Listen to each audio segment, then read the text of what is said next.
in case statement sokukhulula nokuboshwa izinto sizwakalanga kahle besaqala ngezansi ebinangaba ababili noma abathathu behlangene ngegama lami nana bavumelana noma ngaluphi noma bevumelana noma ngaluphi udaba angisaziwa yibona sekuthena basezulwini sebevumelene ngezani udaba lwabo ngoba izulu lishojana ifinake basaqobazana sibangaki namhlanje kusho sizinkulumo nesikolele entaba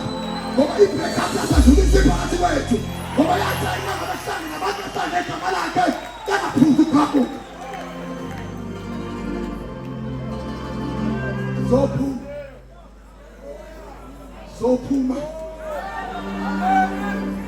zophuma ngey'ngane zami kusho u-Israyeli ethani uFaro ethi Faro